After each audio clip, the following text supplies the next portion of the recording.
The year is 1941. The vast, cold expanse of the North Atlantic Ocean is a battlefield unlike any other.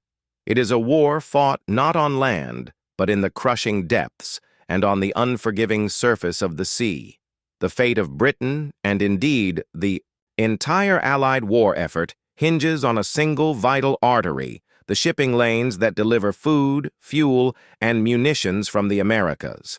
To sever this lifeline, Germany unleashed a fearsome weapon, the U-boat, or Unterseeboot. These submarines were hailed by Nazi propaganda as the ultimate expression of German engineering and bravery, and young men, eager for glory and a chance to serve their country, flocked to the Kriegsmarine to become part of the U-Boot-Waffe, the submarine arm of the German Navy. The image presented to these volunteers was one of daring raids, decisive victories, and the camaraderie of a tight-knit crew. They were promised adventure and heroism, a chance to be part of a new kind of warfare that would bring England to its knees. The reality, however, was a world away from the glossy recruitment posters. The U-boat was a coffin on a schedule, a cramped, stinking metal tube packed with men who were often seasick, terrified, and perpetually on edge. The air was thick with the smell of diesel, unwashed bodies, and stale food. The sound of the diesel engines was a constant, mind-numbing roar, and the creaks and groans of the hull as it descended into the depths were a grim reminder of the immense pressures surrounding them. The U-boat crews were celebrated as the gray wolves of the Atlantic, but their existence was brutal and short. The attrition rate was staggering.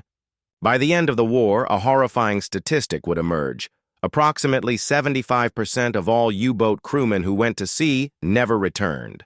The U-Boot-Waffe suffered 28,000 casualties from a total force of 40,000, making it one of the deadliest military assignments of the entire conflict. The story of the U-boat war is not just about technology or tactics.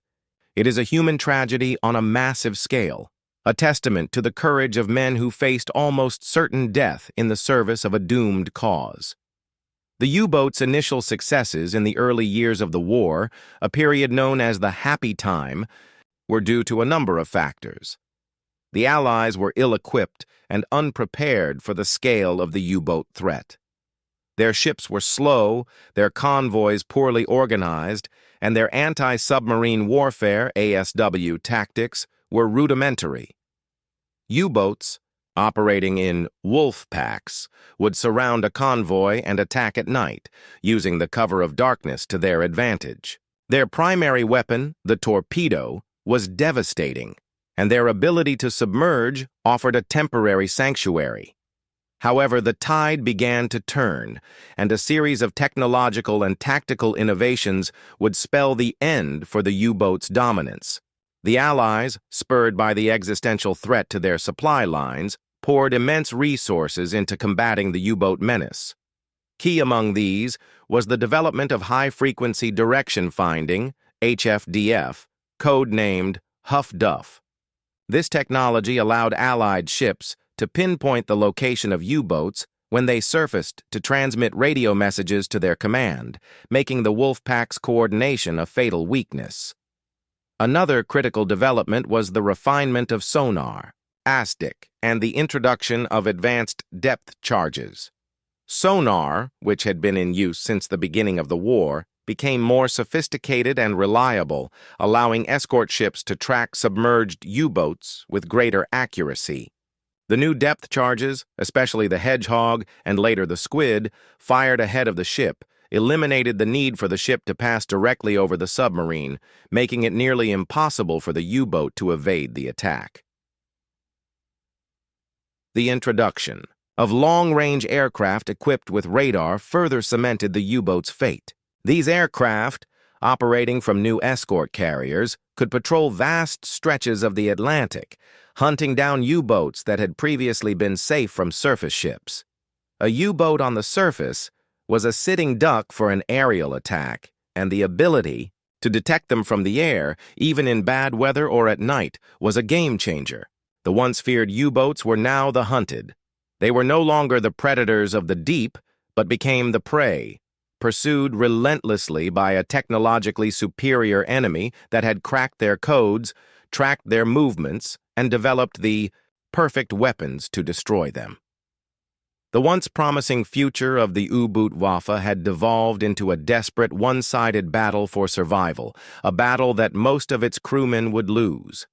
By late 1942 and early 1943, the relentless technological and tactical advancements of the Allies began to create a new reality for the U-boat crews. The happy time was long gone, replaced by a period of increasing peril and dread. The Wolf, Pax, once a symbol of coordinated might, now often became a collection of isolated and vulnerable submarines. The ability of Allied convoy escorts to pinpoint and converge on a U-boat the moment it surfaced to send a radio signal was a terrifying new threat. The men on the U-boat's bridge, who once felt a fleeting sense of security under the cloak of night, now saw every horizon as a potential death sentence. A single ping from Huff Duff could bring a destroyer bearing down on them at full speed. Life inside the U-boat became a suffocating experience. The crews, once confident in their stealth, were now perpetually on the defensive. Days and nights were spent submerged, with the air growing thin and acrid. The psychological toll was immense. The men were trapped in a metal cylinder, listening for the telltale sounds of propellers on the surface, a harbinger of the coming attack. When a depth charge attack began, the noise was beyond comprehension. The concussions would slam into the hull, rattling the men to their cores, and the lights would flicker. The boat would shudder and groan under the immense pressure, and the crew would huddle in the darkness, each man silently calculating the odds of a direct hit. The U-boat's captain, once a celebrated figure of command, was now little more than a manager of misery, desperately trying to save his men from an enemy that seemed to have eyes and ears everywhere. The crews faced not just the terror of the attack, but also the slow, agonizing wait between them. The constant threat of being detected meant that many U-boats spent weeks submerged, far longer than their air purifiers were designed for. Carbon dioxide levels would rise, and the men would grow lethargic and disoriented. As one U-boat captain, Jürgen Oesten, would later recount, the fear was not of dying, but of being a sitting duck, unable to fight back. We were no longer the hunters, we were the ones being hunted.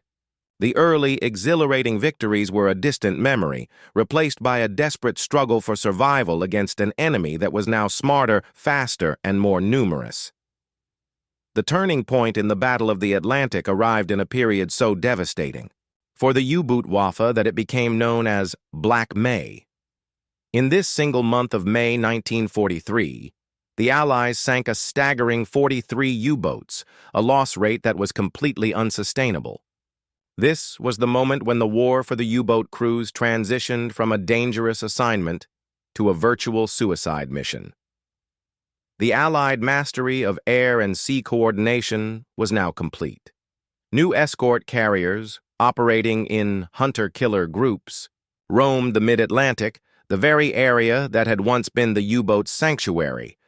These groups, composed of a small carrier and several destroyers and frigates, could find and destroy U-boats far from the convoys. The combination of improved sonar, radar, and long-range aircraft was proving to be an unbreakable net. When a U-boat was detected, multiple Allied forces would converge, and the attack would be relentless. It was no longer a single ship against a single U-boat. It was a team of hunters against a single prey. The psychological impact of Black May on the U-boat crews was profound. The morale, once sustained by the propaganda of a new world order, plummeted. The crews knew with a grim certainty that their chances of survival were diminishing with every patrol. The orders from Admiral Karl Dönitz, the head of the WWII, became increasingly desperate, urging his men to press on despite the horrific losses. But the numbers didn't lie. A new U-boat commander would often find himself taking over, a boat whose previous crew had been lost, and the somber reality of his fate was inescapable. The U-boat crews were no longer just soldiers in a war. They were the unfortunate pawns in a last-ditch effort to stem the tide, an effort that was, clearly, irrevocably failing. The war had taken an irreversible turn, and the U-boat crews were left to bear the ultimate, deadly cost.